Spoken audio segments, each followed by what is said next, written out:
The growth of experimental psychology was advanced further by Edward L. Thorndike, who advocated a systematic analysis of animal behavior using experimental manipulations. His 1911 publication, Animal Intelligence, was a direct rebuttal to Romany's earlier work of the same name. Thorndike conducted hundreds of experiments with chicks, rats, cats, dogs, fish, monkeys, and humans. Much of his work centered on trial and error learning, in which cats learned a particular response, most commonly escape from a box, over a series of test trials. Thorndike argued that escape times decrease because animals form associations between environmental stimuli and their own responses, e.g., pulling a rope that opened a hatched door in the box.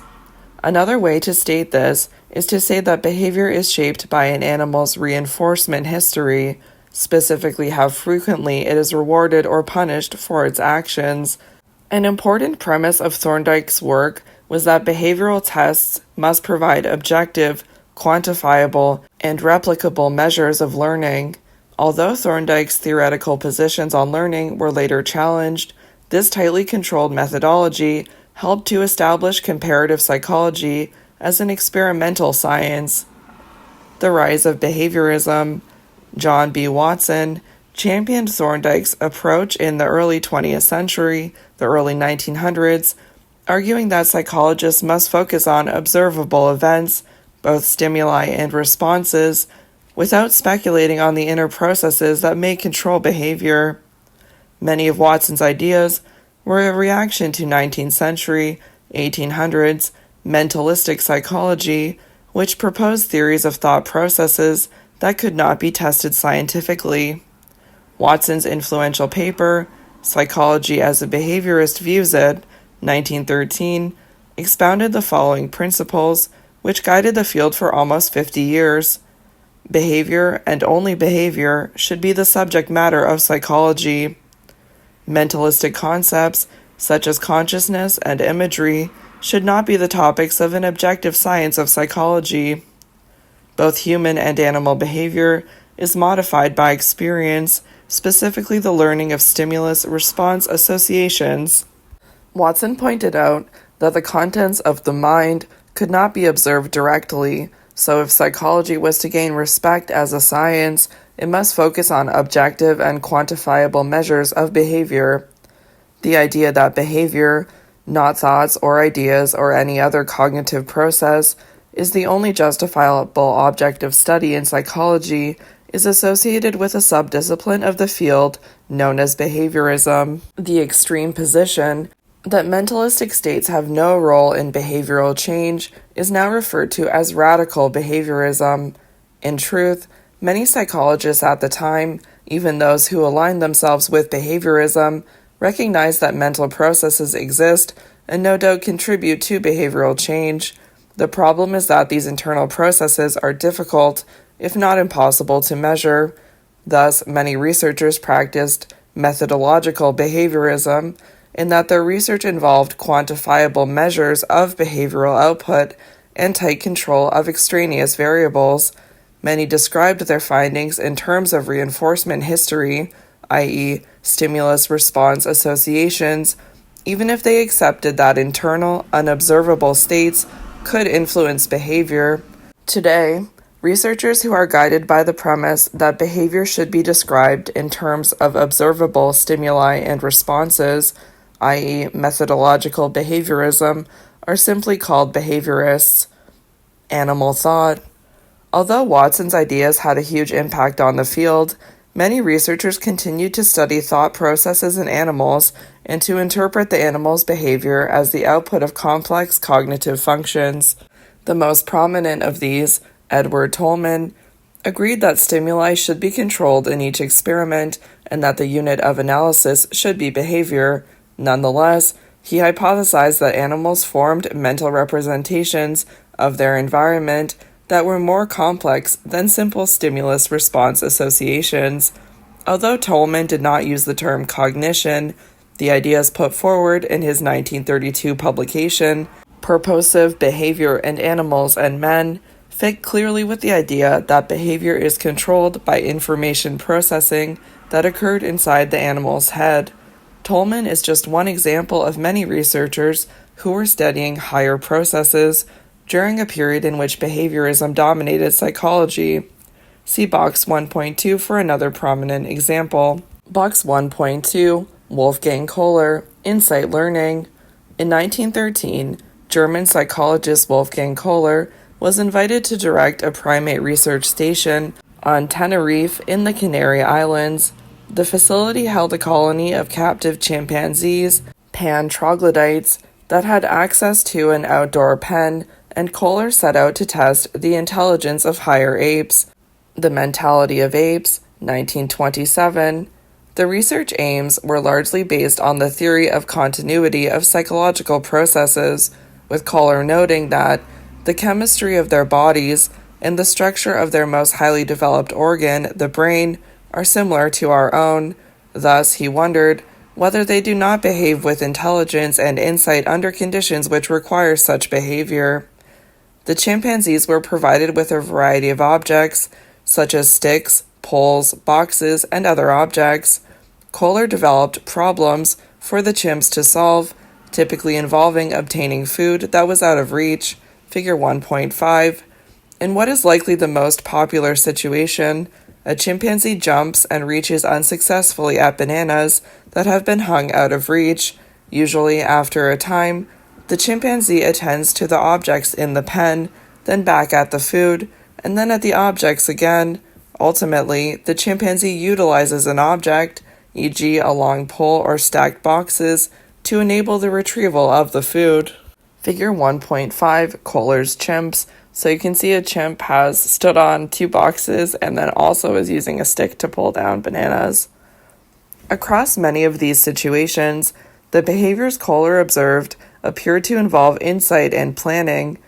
These seemingly sudden solutions were evidence to Kohler that the associative processes detailed by the behaviorists did not describe all learning events. Here, learning did not seem to be the result of the development of stimulus-response connections by repetitive reinforcement. Chimpanzees were not coming upon the solution by chance and then repeating the behavior because it was reinforced. That said, Kohler did suggest that experience has an important role in insight. In The Mentality of Apes, he noted that the chimpanzees played with the sticks and other objects, often using them as substrates for climbing, prior to applying them for problem solving.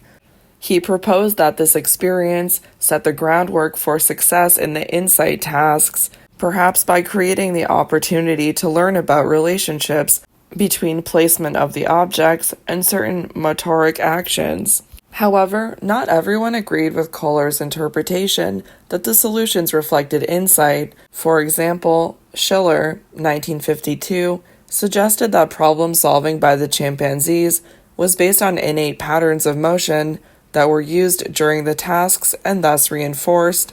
That is, the fact that chimpanzees often played with the objects in manners that would also allow success in the tasks, e.g. stacking boxes or climbing poles, suggests that perhaps solutions were the result of engaging in an innate motor pattern that, in a task, happened to lead to food reward. The criticisms of Kohler's work are well taken. If insightful problem solving requires completely novel actions, his work does not provide clear evidence for this capacity in chimpanzees. Of course, given this criterion, it might also be difficult to demonstrate the phenomenon in humans. Today, it is common for researchers to describe animal behavior in terms of thought or cognitive processes. Nonetheless, the legacy of behaviorism is still apparent in that this work relies on observable, quantifiable, and replicable measures of behavior. Thus, the growing interest in the experimental study of animal behavior during the early part of the 20th century, the early part of the 1900s, laid the foundation for work that continues to the present day. Influence, ethology, and behavioral ecology. During the same period that psychologists were examining learned responses in the lab, many European scientists were studying behavior by observing animals in their natural environment. This approach can be traced back to the naturalists who cataloged and described species-typical behaviors in great detail. These include observations of honeybee hive construction by Jean-Henri Fabre, 1823 to 1915, and beaver dam building by Thomas Morden, 1579 to 1647. John James Audubon, 1785 to 1851, documented a variety of natural behaviors in animals, primarily birds, although he is better known for his engravings depicting his subjects in naturalistic settings. The early naturalists were often amateurs, but their work provided the foundation for scientific studies in zoology, the branch of biology that relates to the animal kingdom. Ethology. Naturalistic observations of animal behavior became more systematic and directive during the 18th and 19th century, the 1700s and 1800s. A turning point in the field was the publication of the first volumes of Histoire naturelle, 1749, by Georges-Louis Leclerc, Comte de Buffon. In this work, Buffon recommended that the classification of species should include behavioral, not just morphological, traits such as social organization, habitat selection, and foraging patterns. Fabre is also considered to be a pioneer in this emerging discipline, particularly for his focus on naturalistic behaviors that were not the product of learning. Both Buffon and Fabre emphasized that understanding the behavior of one species would be enhanced by comparing it to the behavior of similar species. This comparative approach foreshadowed the emergence of ethology, the scientific study of animal behavior, as a branch of zoology distinct from comparative anatomy. Ethology, which flourished in Europe in the early to mid-20th century, early to mid-1900s, is based on the premise that the study of behavior should be naturalistic. Lab experiments may be justified due to practical constraints, including better control of observation, but, even in these studies, researchers should attempt to recreate natural conditions and to measure responses that are part of the animal's behavioral repertoire. In describing a particular behavior, ethologists focus on evolutionary explanations, suggesting that behavioral traits must be understood in terms of natural selection. Put another way, ethology promotes the idea that behavior is an inherited trait. Just like physiological traits, such as body size or coloration, behavior can be described in terms of random variation, adaptations, and fitness. Ethologists working at the beginning of the 20th century, the beginning of the 1900s, most notably Konrad Lorenz, Nicholas Tinbergen, and Karl von Frisch, focused on instincts or behavioral patterns that appear in full form the first time they are displayed, even if the organism has no previous experience with the stimuli that elicit this behavior. Instincts are often described as innate responses, those that are inherited or hardwired, i.e., not learned. In studying instincts, Lorenz, 1950, and Tinbergen, 1951, developed the concept of fixed action patterns, FAPs, stereotyped species-typical behaviors that occur in a rigid order and are triggered by specific stimuli in the environment. Once initiated, these behavioral sequences continue to completion, sometimes to comical effect. For example, when a gray-legged goose, answer, observes an egg-sized object near the nest, it triggers a FAP that retrieves the object by rolling it back into the nest in a specific, predictable series of actions. If an experimenter removes the object in the middle of the goose's rolling, the bird will continue to engage in rolling motions as if it were bringing a phantom egg back into the nest. See Figure 1.6. Fixed action pattern in gray-legged geese, top panel. When a goose sees an egg outside of its nest, it retrieves the egg by rolling it back into the nest with its beak, bottom panel. If the egg is removed partway through the retrieval, the goose continues to engage in the rolling behavior as it retrieves a phantom egg. Ethologists characterized many naturalistic behaviors, such as sexual responses, aggression, and hunting or foraging, as FAPs, but it quickly became apparent that these behaviors were not as fixed as they originally appeared. Tinbergen, 1951, was particularly vocal in pointing out that many apparently innate responses, including FAPs, could be modified by experience. He emphasized that behavior must be understood as an interaction between learning and inherited mechanisms, demonstrated most clearly in Lorenz's study of imprinting, 1952. Imprinting is a particular type of learning in which exposure to specific stimuli or events, usually at a young age, alters behavioral traits of the animal. In a familiar case of filial imprinting, young birds learn the characteristics of the first moving object they encounter and then follow it around. The behavior develops rapidly very early in life and remains intact, more or less, throughout the organism's life. Lorenz noted a critical period of 13 to 16 hours in which newly hatched geese would imprint on the first suitably sized, moving object they encountered, most famously Lorenz himself, figure 1.7. The innate aspect of imprinting is the tendency to attend to a moving visual stimulus soon after birth, but the specific environmental stimulus may vary so that individual birds learn to follow different mothers, depending on what they observed during this critical period. Figure 1.7, Konrad Lorenz with some of his geese, 1903. So they're just standing around and hanging out with him. Similar criticisms arose regarding other FAPs, specifically that these were not entirely inflexible and mechanistic. Even the goose egg-rolling response can be modified by experience within limits. Moreover, some FAPs require environmental feedback to be expressed in their entirety, and the behavioral sequence of many FAPs varies, even if the same stimulus is presented repeatedly.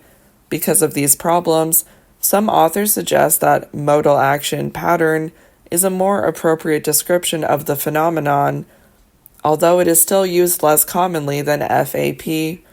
The point to remember is that few, if any, behaviors are absolutely fixed, even those that appear to show little variability between individuals and across situations. Thus, rather than separating innate from learned behaviors, ethologists now view these as traits that vary along a continuum. Inherited mechanisms set up a behavioral response that is then modified by experience. This modification may be minimal or extreme, making it difficult or easy, respectively, to detect any effect of learning. 4 questions of ethology. As the influence of ethology broadened and more researchers turned their attention to studying animals in their natural environment, Tinbergen recognized the need to develop an organized approach to the study of behavior. The presentation of his 4 questions, 1963, provided a framework for the growing field of ethology and a means by which researchers could focus their research. More specifically, Tinbergen proposed that behavior should be analyzed in terms of 4 separate causes, each of which can be framed as a scientific question. These are: adaptive value. What is the function of the behavior? Evolution. How did the behavior develop across evolution, and how does it compare to the behavior of closely related species? Ontogeny. How does the behavior change across the lifespan of the organism? Immediate causation. What are the internal mechanisms that produce the behavior? The first 2 questions, explaining behavior in terms of adaptive value and evolution, are referred to as ultimate causes of behavior. The second 2, explaining behavior in terms of development and physiology, are referred to as proximate causes of behavior. Ultimate explanations focus on the animal's evolutionary lineage, as well as the ecological pressures, both past and current, that affect reproductive success and survival. Proximate explanations deal with the building and operation of an animal that enables it to behave in a particular way. It is important to remember that these separate levels of analysis are not mutually exclusive.